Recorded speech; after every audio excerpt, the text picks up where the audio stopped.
Olá, seja muito bem-vindo ao nosso canal e nessa oportunidade eu quero falar com você sobre uma questão, uma pergunta bastante interessante que é: por que as pessoas acreditam naquilo que acreditam? Então esse é um tema que eu vou discorrer brevemente com você, apontando aqui quatro categorias, ou razões que levam as pessoas a acreditar naquilo que acreditam.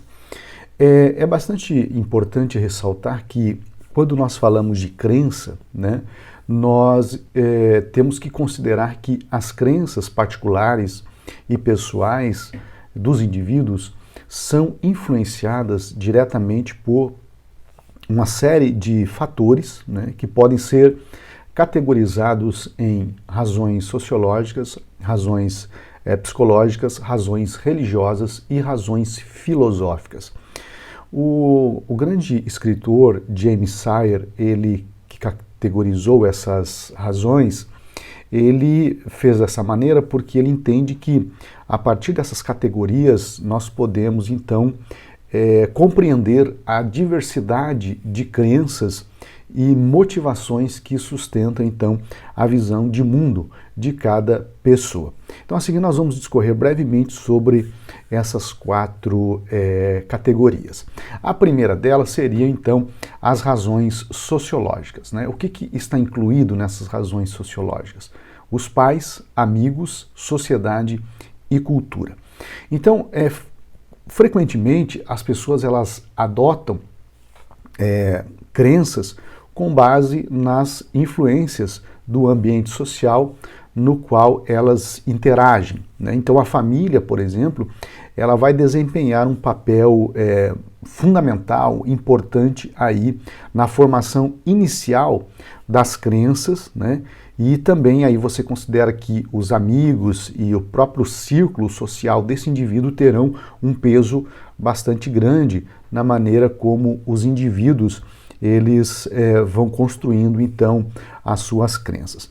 E além, evidentemente, da família, dos amigos e do círculo social, nós devemos considerar que a cultura, na qual o indivíduo ele está inserido, ele vive, molda a visão de mundo, o modo como ele percebe as coisas, e com isso, intrinsecamente a esse processo de moldar a visão de mundo dele acerca das coisas, a cultura acaba então por impor sobre ele normas e valores que tendem a aceitar sem fazer um questionamento mais aprofundado.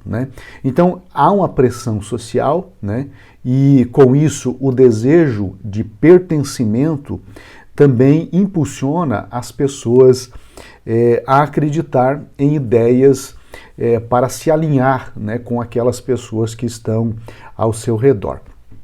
A segunda categoria são as razões psicológicas. E nessa categoria se enquadra então, observe aqui, o conforto, tranquilidade, significado, propósitos, esperança e identidade.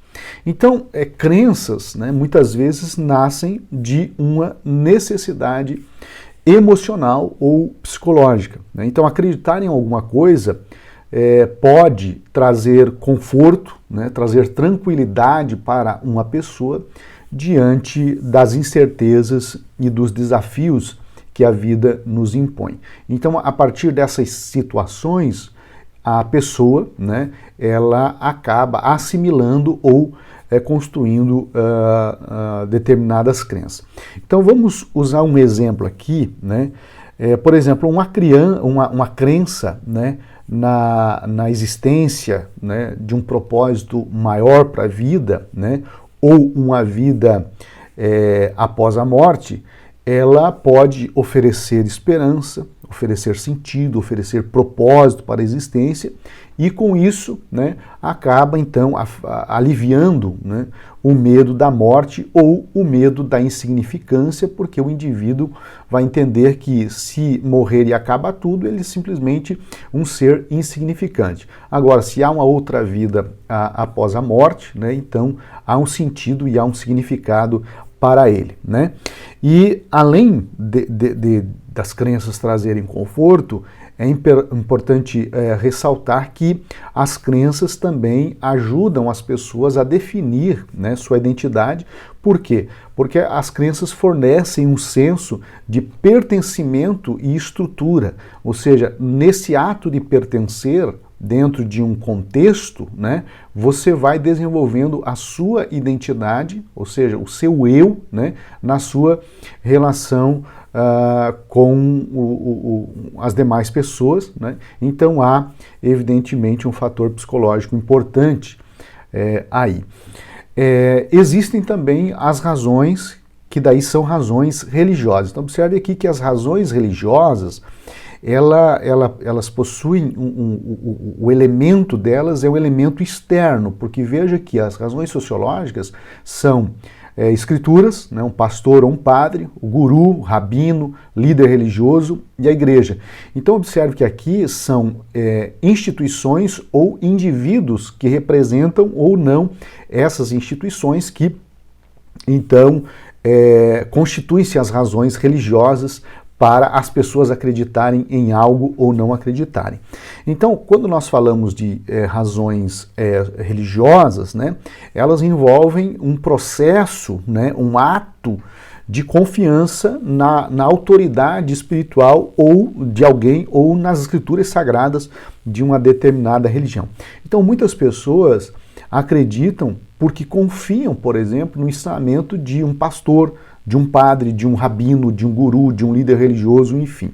E aí as tradições religiosas e os textos sagrados também se tornam pilares fundamentais para sustentar, e não apenas isso, mas para reforçar as crenças que o indivíduo tem.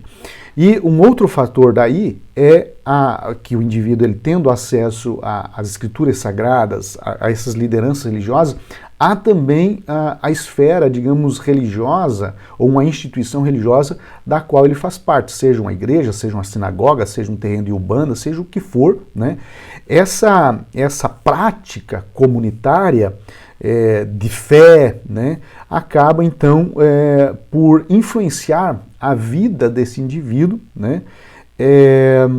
E essa influência, né, esse espaço, ele acaba criando então um ambiente propício para a continuidade e o fortalecimento das crenças individuais. Então, o contexto, ou seja, o espaço religioso no qual acontece a manifestação, digamos assim, da fé num sentido mais pleno, é um espaço onde o indivíduo, então, ele dá continuidade e fortalece as crenças dele.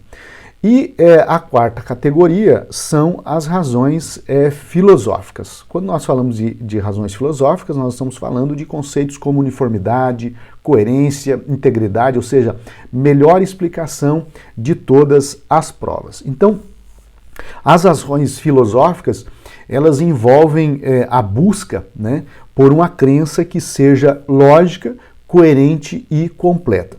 Então, muitas pessoas, elas aceitam uma visão de mundo com base na capacidade dessa crença de explicar, né, de forma consistente, e não apenas consistente, mas também unificada, né, os dados da realidade. E isso, por exemplo, nós podemos exemplificar, né, o caso do deísmo, né, que ele busca explicações filosóficas para a crença na existência de um Deus, né? Então, essas pessoas procuram, né, por sistemas de crenças que sejam abrangentes, né, integrem diferentes aspectos da vida e ofereçam a melhor explicação possível para as questões não apenas existenciais, mas também epistemológicas, ou seja, de conhecimento. Então, para concluir, né, as crenças de uma pessoa, elas podem ser moldadas aí por essa combinação, né, dessas quatro categorias de razões, e aí você vai perceber que há uma variação de influências sociais, emocionais, religiosos e também filosóficas. O que se percebe nisso é que a formação das crenças é um processo dinâmico que revela então a complexidade por trás daquilo que nós acreditamos e por que nós acreditamos em determinadas coisas e em outras não. Então, aquele que busca a verdade, ele deverá, né, encontrar aí as provas e as justificativas adequadas para as suas crenças. Então, um apologeta, por exemplo, qual é a função dele, o objetivo dele? Ele quer mostrar, né, de que maneira, né, boas razões e evidências apoiam ou contradizem uma determinada crença em particular. E aqui, para encerrar, eu deixo uma última pergunta, né? Todas as crenças são verdadeiras?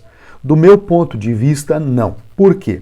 Porque há crenças verdadeiras e há crenças falsas. Porque, de acordo com o princípio lógico da não contradição, não é possível que uma crença seja verdadeira e falsa ao mesmo tempo, né?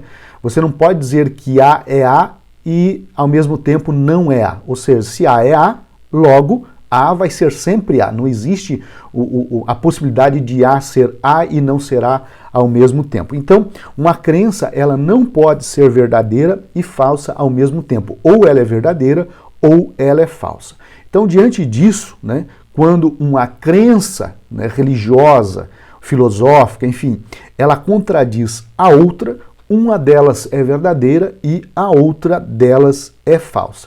Qual é a nossa função diante dessa situação, né, da não contradição? A nossa função, então, é buscar evidências lógicas e factuais para descobrir quais das crenças são verdadeiras e quais crenças são falsas. Essa busca não implica necessariamente em uma atitude de intolerância. Você não acreditar no que o outro acredita não significa intolerância. Significa apenas você não crer na mesma coisa que ele acredita e buscar razões lógicas, factuais e confiáveis, né, para você, então, acreditar naquilo que acredita. Dito isso, um forte abraço e até uma próxima oportunidade.